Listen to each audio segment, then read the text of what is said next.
All right, we would like to welcome everybody to In a Crowd's webinar of tracking COVID-19 expenses with Workday. We are going to let people trickle in here for the next few seconds.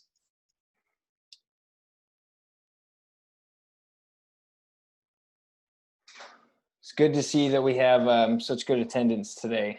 I'd like to point out that this webinar will be recorded, and by being on here, you consent to being recorded. Before I turn it over to Tyler to present his expenses enhancements during COVID-19 presentation, I would ask that if you have a question, you use the Q&A functionality that Zoom has provided for us. We will not be taking questions during the presentation. We have left some time at the end to address those questions. And if we are unable to get to your question, we will be happy to reach out to you after this webinar. The presentation we will also send the PowerPoint out to all those that are in attendance today. So I think that's all I have. Tyler, are you there? I am, Perry. Can you hear me? I can hear you. Perfect. We're going to turn the time over to you. Great. Thank you, Perry. So just a quick introduction. My name is Tyler Newman. I've been with InterCrowd for just about a year now, and I am a financials consultant with a focus on expenses and reporting. So I look forward to discussing how we can leverage the expenses module with Workday to help you through these unprecedented times. So we do understand that we are working in a new normal these days. With that new normal, there are going to be some new challenges that we face operating in this COVID-19 environment, whether that's working from home, whether that's when we do get the ability to return to work, how we are going to be working. So I want to discuss how we can take advantage of the Workday expenses module to really get us through these times, really enhance how we are taking advantage. So how we're going to discuss that today is really through three key items. The first is going to be really the simplest way that we can approach this. How can we create some new expense items with some additional spend categories to account for some of our spending during these times? Secondly, we'll focus on spend authorizations. And really what we want to look at with spend authorizations is leveraging this tool to take a look at travel when we are allowed to go back to an environment where our employees are going to be traveling. How can we keep track of where they're traveling? How can we understand if we still have a potential exposure, a COVID exposure with some of the destinations that our employees are traveling to? How can we really leverage this tool to understand and mitigate some of those risks? And number three there is really just pulling one and two together into some usable information. So how can we report on this data? How can we create dashboards? And how can we compile this all to make some accurate business decisions? So starting out, item number one here, I want to take a look at expense items and spend categories. So the way that I'm going to approach each of these different components is take a little bit of a look at a situation that you may be in. So at this first situation here, your organization has been tasked with tracking COVID-19 related expenses for budgeting and reporting purposes. A pretty standard ask. We have employees that are now potentially working from home. We have some additional safety measures that we may need to be putting in place when our employees do return to work. We're going to be incurring potentially some additional expenses. We do also know some organizations may be receiving some of those government loans. So we have a specific budget that we're working within. We have some specific expense items. How can we track all of this detail within Workday? So a few items for you to consider before you move forward with creating any additional expense items, spend categories within your tenant. What are these new expense items that you're going to need to be tracking within the tenant? Are you allowing your employees to purchase home office monitors? Do we need to be purchasing gloves? What exactly are these expense items that we're going to be tracking? Are we going to need a different spend category or ledger account to account for these expenses? Do we want these going to our standard expense account, or do we want to track these separately? Are we going to need additional approval when employees are submitting these different expense items? Maybe today it just goes to their manager, but if they're taking advantage of some of these new COVID expense items, maybe this needs to have an additional level of approval. What sort of attributes need to be tracked for these items? Are there any key details that you're going to need when employees are submitting these expense items? And how much are you going to allow your employees to expense? You know, is it going to be a specific fixed amount? Are you going to allow a maximum amount? Will it be actuals? And are there any related work tags that are going to be needed on these expense items? So these are all good items for consideration before you move forward with actually creating any new expense items within the tenant.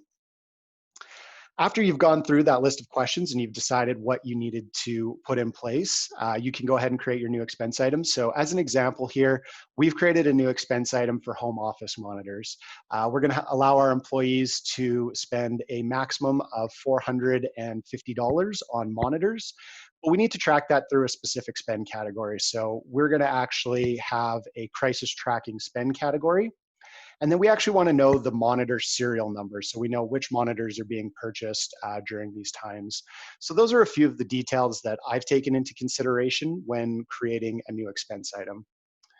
So as an example, I'm going to pull over our tenant here. We're logged in as Teresa Serrano.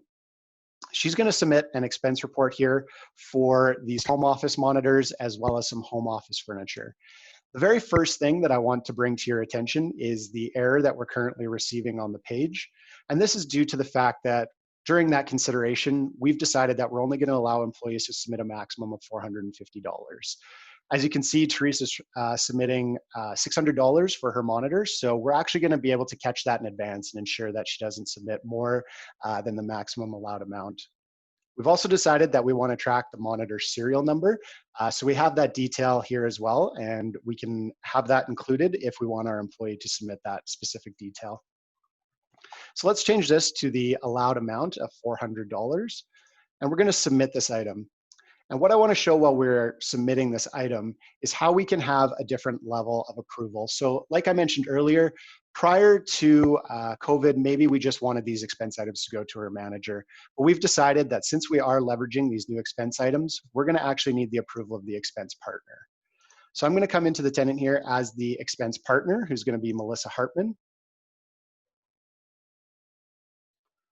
We'll start proxying as Melissa.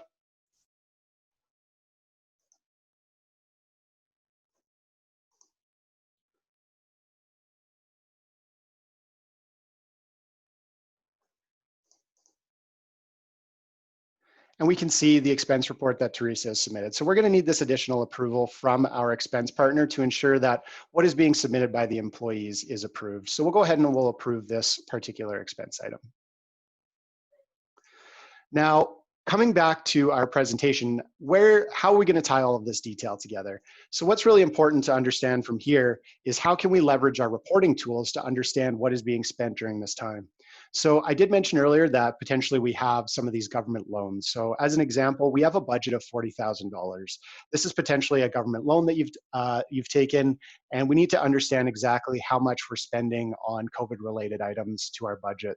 So we can create a budget to actuals report here and take a look at how much we have, what we've actually spent, and then what we have available. So I'm going to actually show you a quick copy of what that could look like in the tenant. I'm going to continue to come back to this dashboard. I've created a specific dashboard for COVID-19 related items that we're discussing today.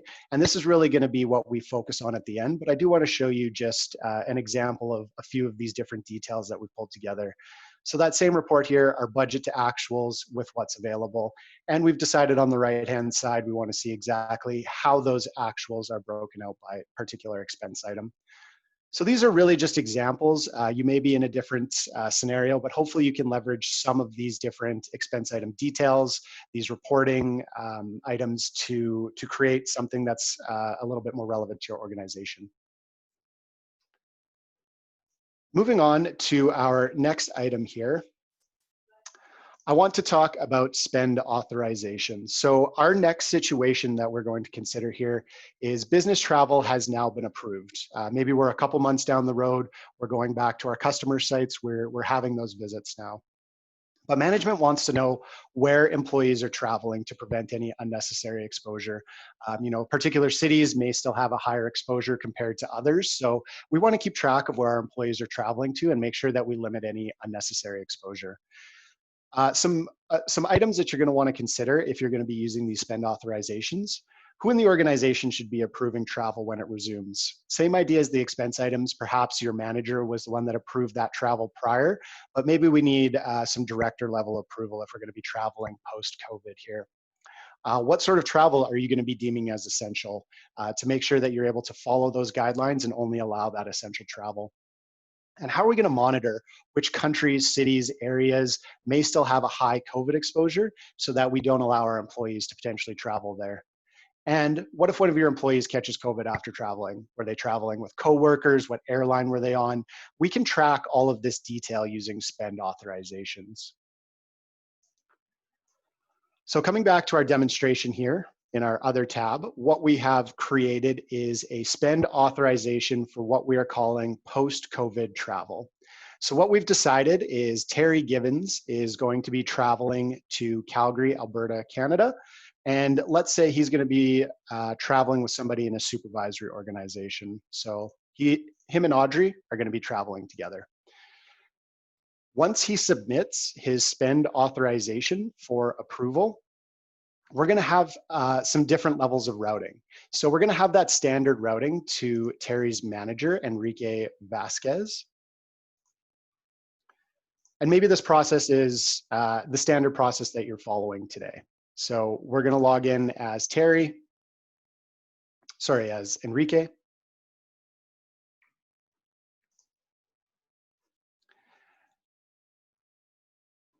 And we can see in the approval here some of the previous spend authorizations that Terry has submitted. So we can see where he's potentially been traveling to prior to us even having to approve anything. So we see he's submitted one previously for $400, and now he's submitting one for $680. So Enrique, as the manager, is going to approve this. This is good, but we now need that additional level of approval. So we also want to see the expense partner have some eyes on this as well. Enrique says it's all right to travel, but we've decided that we need another level of detail. So we'll start proxying as Melissa Hartman here and take a look at it from her perspective, as she's the one that's going to have the final say on whether or not we're going to be traveling post-COVID. What you'll see when we log in as Melissa here is that she has a different report that's been pulled up.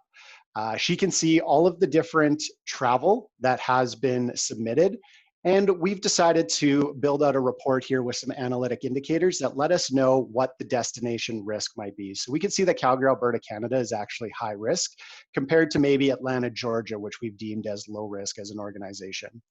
Now, perhaps this is still a very important meeting, so we're still going to go ahead and approve this travel to Calgary. Seeing as how we are traveling to a high-risk area, we want to make sure we know where our employees are going. So coming back to our presentation here, this is how we can go about creating some of that additional information. So we've seen it live, and we've decided we're going to let Terry travel to Calgary. But now we need to understand from a management perspective, what is the exposure that we're exposing our employees to by allowing them to travel. So we've created a different report here called on our COVID-19 dashboard. And this report is going to look at all of our employee travel and look at some of that destination risk. So in this case, we've got every employee, who they've been traveling with, the business reason for allowing them to travel, where they've traveled to, who they're flying with, their arrival and departure dates. And then we've used our analytic indicators here to make a determination as an organization of what is high risk travel versus low risk travel. So we now have eyes on where our employees are traveling post-COVID, and we can see what the level of risk is to the cities that they are traveling to. And this is the level of detail perhaps that your management needs to understand what that exposure is. And like I said to my last point there, if somebody potentially with their travel is exposed to COVID, we can understand who they were traveling with, so that if they were traveling with another employee, we can make sure that we take the appropriate measures to mitigate that risk.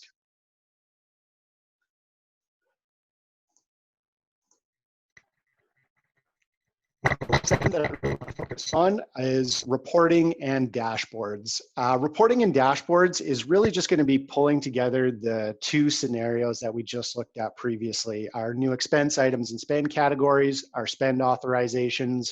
Now we need to compile this detail in usable format so that our management team can start to make decisions. So what are some items for consideration? What level of detail is going to be needed in your reports? Are you reporting at an expense level detail, or do you maybe just need to see the budget to actuals of what's being spent? Who's going to need access to these reports? Should it be a separate report within the tenant, or do we want to go about creating a new dashboard so that we can have quick eyes on this information? And what sort of business decisions are being driven from the data that you've collected? So we've got our budget to actuals, we've got our travel detail. What are we going to do with all of that data? How are we going to pull it together? What sort of decisions are going to be made by our management team? And really how we're going to pull that together is through these dashboards. So you've already seen it a couple times throughout the presentation, but I just wanted to spend a little bit more time on how we can really create this detail. We have our travel destinations, and maybe we're looking at our budget and actuals. We've got our budget of $40,000. We have our actuals. We've created a dashboard here looking at budget to actuals. We've seen what dollar amount is being spent specifically on our COVID-related expenses. This is really just a summary that I've thought would provide some good detail to our management team. But this is really where you can kind of have fun with the tool. You can take advantage of it. You can leverage the reporting capabilities and create some of these outward-facing reports that are going to be really important for your management team.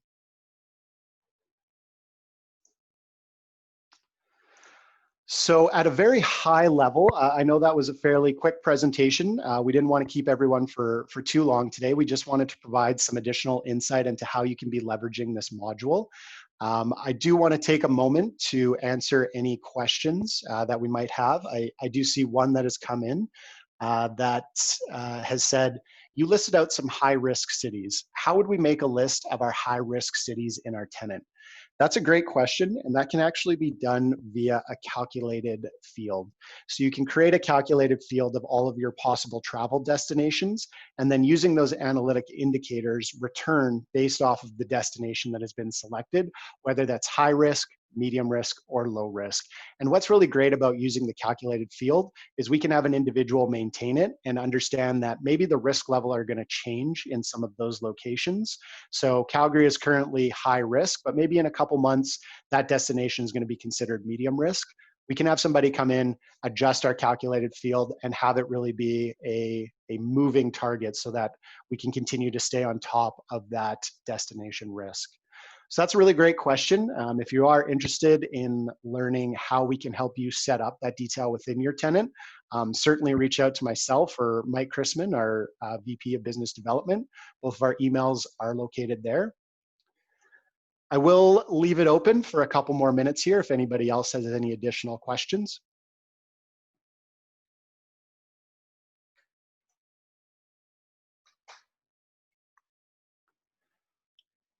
All right. Thank you very much, Tyler.